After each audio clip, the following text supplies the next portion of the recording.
The jury in the Melbourne trial of gangland widow Judy Moran has found her guilty of organising the shooting murder of her brother-in-law Des Tuppence Moran.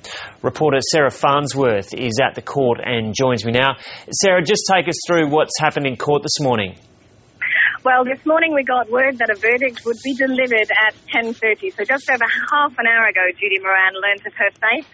The jury, as you said, returning a verdict of guilty for the murder of her brother-in-law, Des Tuppence Moran. Des Moran was shot 7 times at an Ascot Vale cafe in 2009. Now, as the verdict was read out, Judy Moran gave very little reaction. She basically dropped her head and within a split second raised her head again, completely composed. I suppose you could say that she had a bit of a sourless expression on her face, but it doesn't surprise me that she gave no reaction. We've had plenty of questions asked by this jury over the 7 days of deliberation, and they've all pointed to whether she'd be convicted of murder or manslaughter.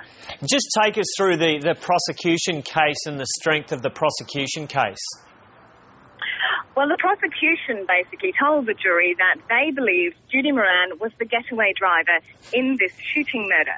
She drove to and from the cafe. They had CCTV vision, which they suggest showed her as the driver, scouting out where Des Moran would be that morning. And they also had CCTV vision of the shopper's reaction and 2 men running away from that shooting.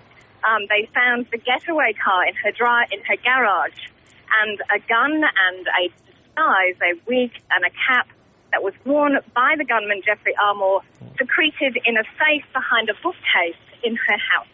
So while she didn't pull the trigger, their case was that she organised the whole thing? They set out that she was guilty of murder for orchestrating the shooting. She planned the shooting, what they said, she joined into a joint criminal enterprise with Jeffrey Armour to kill, with the intent to kill Des Moran. And the jury has accepted that argument. Sarah, was there any discussion of motive during the trial, why she wanted Des Tuppence Moran killed? There were several hints at motive, I suppose you would call it.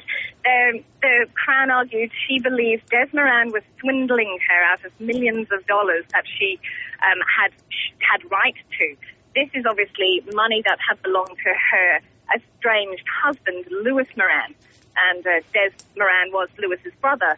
She believed he was hiding money from her, this lost millions that is supposed to have come from the Moran family's drug dealing. So the court heard that she was after that money. Right. She'd hired investigators to find it. So that was part of the motive. She also admitted herself on the stand that she did not like her brother-in-law. Right. Yeah, so she took the stand herself. What was her defence?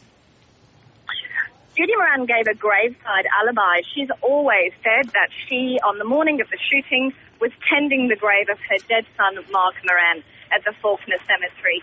So when she was returning from the cemetery around noon o'clock on the day of the shooting, when the shots were actually fired, that's where she was.